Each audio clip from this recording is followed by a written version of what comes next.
Hello, welcome back to Legal Brain. And in today's class, I'm going to discuss about remedies for breach of contract. And what do you mean by breach of contract? What are the remedies available for breach of contract? What are the different types of breach and so on? So this is an exam point of view, is an important question, a 12 mark is a question. So first of all, I would like to discuss about what do you mean by breach of contract? Breach means violation of a contract. In simple words, for example, myself and you, we both entered into a contract. So as per the terms and conditions of the contract, I am responsible to perform my part, and you are also supposed to do your part perform.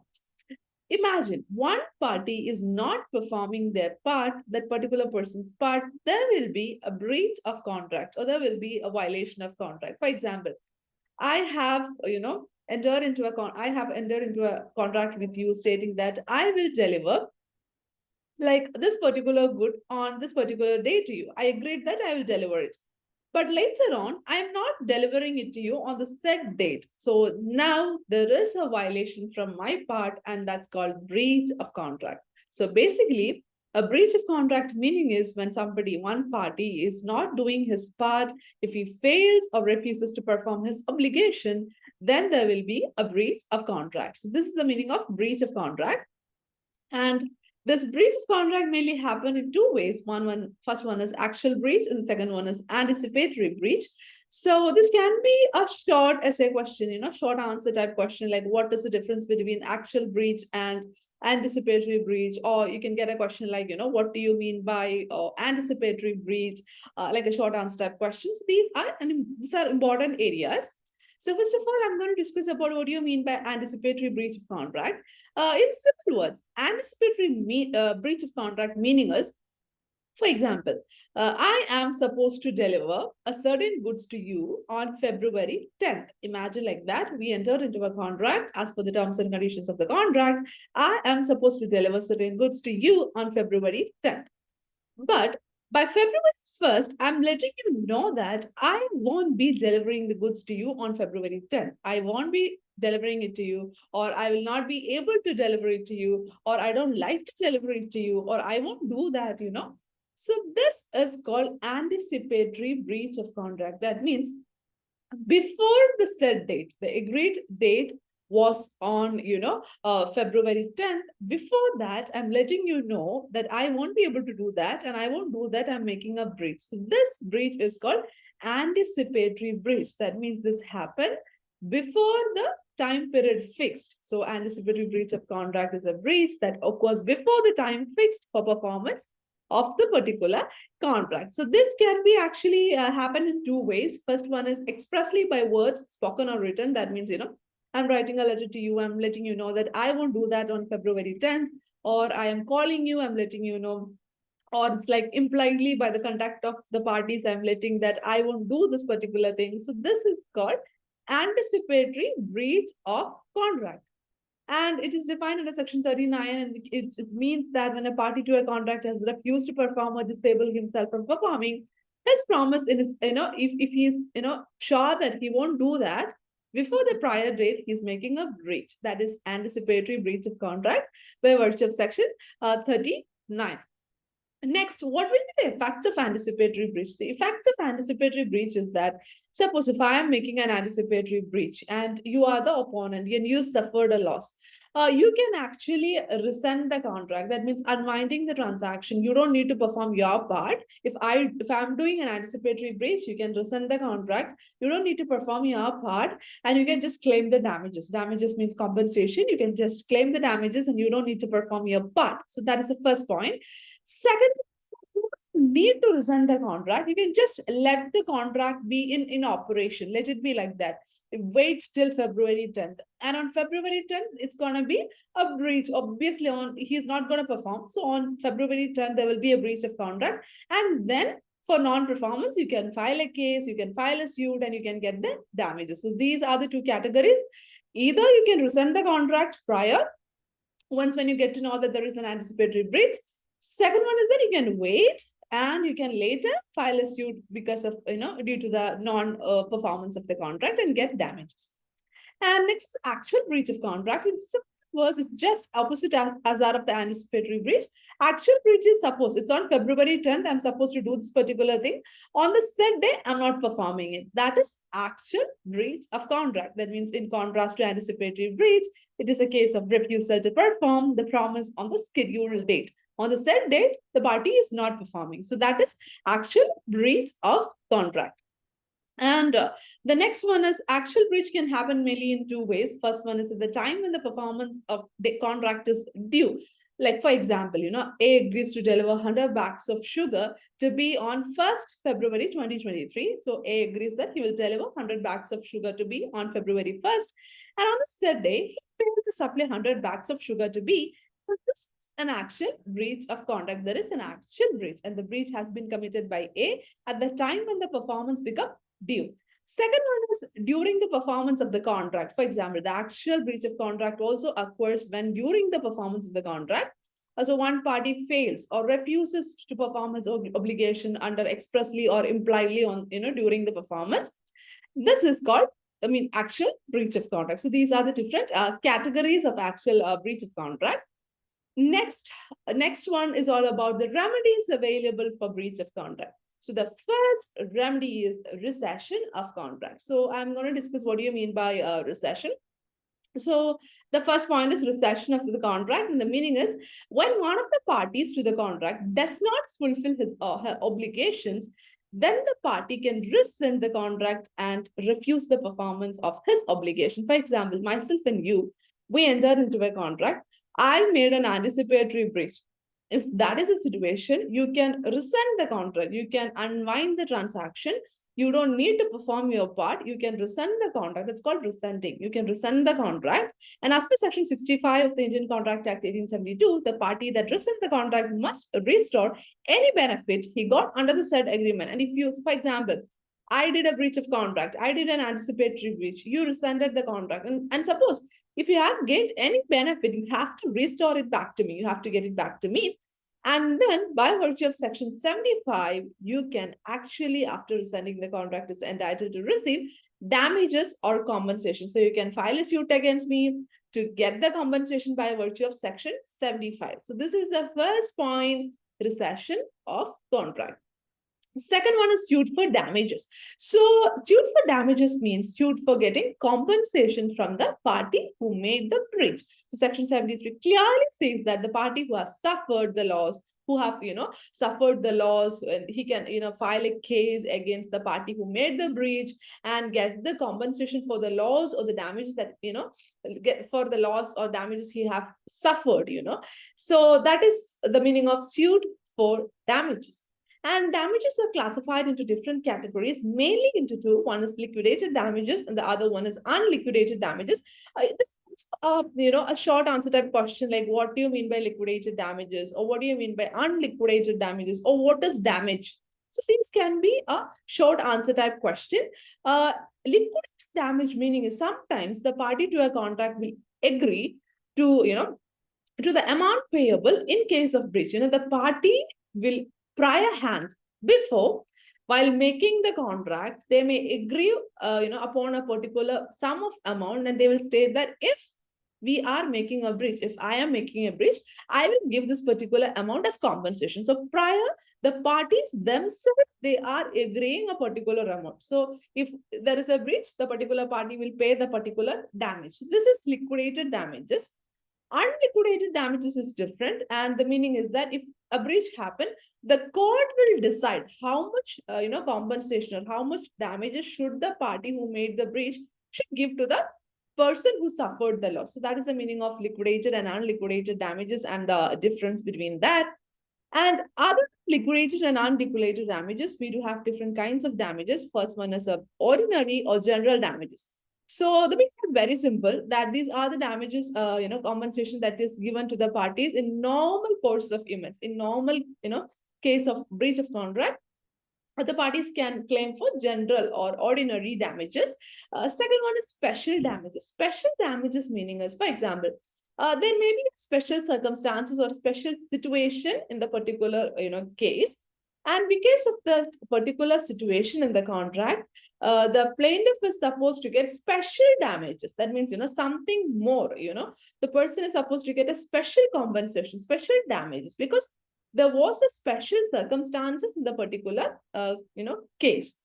Next one is exemplary or vindictive damages. This is an important type of damages. In simple words, the meaning is that, for example, this can mainly happen when two parties enter into a contract and the one party is having an intention to cheat on the other party or to do a malicious act, harmful act, or to cheat or to do fraud. And if he have done this particular thing, the other party's feelings got hurt, for example, a banker is giving a check and the check got bounced, the reputation is affected. Or one party is promising the other party that, giving a promise to get to marry. Okay, that is the situation. And if there is a breach, the feelings of the person will get hurt. If that is the situation, these kind of things, there is an intention to do fraud or to cheat or to deceive. If that is the situation, and if you have done cheating or fraud or deceiving, then that's, that particular aggrieved party who suffered loss is supposed to get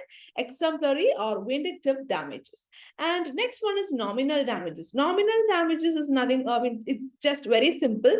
There won't be actual loss if there is a breach of contract, but for name's sake, for legally, if there is a breach, we have to give the compensation for that. We will be giving a compensation. That's called nominal damage. So these are the different types of damages. This can again be a question like what do you mean by damages? What is that remedy? What are the different types of damages? This can be a question. And next, I'm going to discuss certain landmark case laws falling under the concept of damages, which is very important.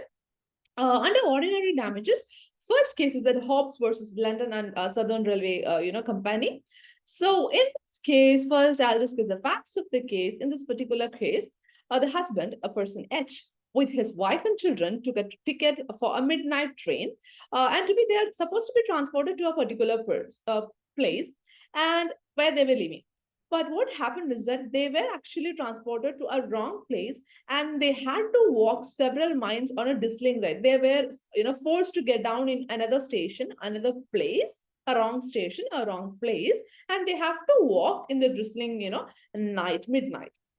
So due to this, this particular wife got affected. She fell ill and she got cold, and the husband filed a case against this particular railway company.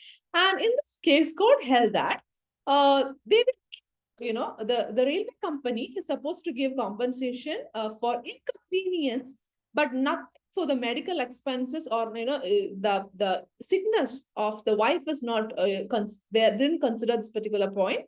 The point is that for the inconvenience happen, for letting them get down in the wrong place, the railway company have to give the compensation, but not for any medical expenses.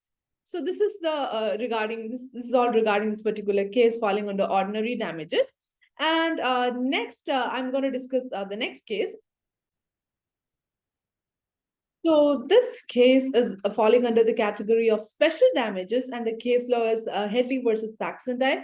It is 1854 case. This is a very important landmark case law falling under special damages. Rule in Headley versus Baxendale is very important. And first, I'll discuss the facts of the case. The person named Headley, he is a person who was having a mill, okay? And this particular person, Headley's mill, was stopped due to the breakdown of a shaft. Shaft, let it be shaft, which means is an equipment which is used in the mill, and that got brought down. There was a damage to this particular shaft, and he have to repair that. So for that, he informed Baxendale to repair this particular thing. So Baxendale have to take this particular shaft to other place, repairing shop, and he have to fix it down and he have to get it back to Headley. So that was the situation. So look into this bit. Headley's mill was stopped due to the breakdown of the shaft, and he delivered the shaft to B, Baxendale, a common carrier, to transport this crankshaft to the location at which it would be repaired, and then subsequently transported it back. In this situation, there was a time delay from the part of Baxendale. He didn't deliver this particular shaft back to Headley on the specified time period. So because of this time delay, the mill of Headley was actually idle, and then he was not able to work because there were only one shaft available in the particular mill, and he couldn't, work. And the mill was shut down for a time period, and he suffered loss, and he filed a case against Baxendale under mainly two grounds. The first ground was he should get, damages for the time delay.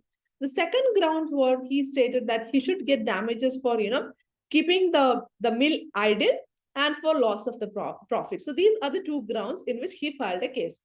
In this present case, court held that Baxendale was not liable for loss of profit, but he is only liable for, making the time delay. So he, Headley actually filed case under two grounds. He pleaded to get compensation under two grounds. First one is to, for making the delay. Second one is to get, the loss of profit that he suffered for keeping the mill idle.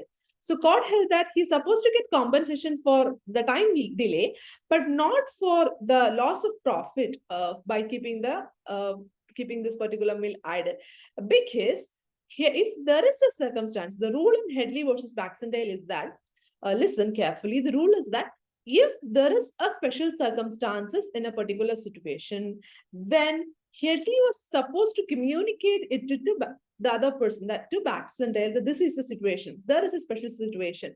In this particular case, Headley didn't inform Baxendale that there were, he was only having one shaft. And if if there is a time delay, his mill will be shut down and he won't be able to get the profit. It will be closed. He didn't inform that to Baxendale. So it is Headley's problem that he didn't inform it to Baxendale. So this is a special circumstances. So court held, so this is the rule in Headley versus Baxendale. You have to inform if there is a special circumstances to the other person. In this case, he didn't inform. So, court held that he won't get damages for the, this particular thing happened. So this is an important case law. The next is regarding damages for deterioration caused by delay.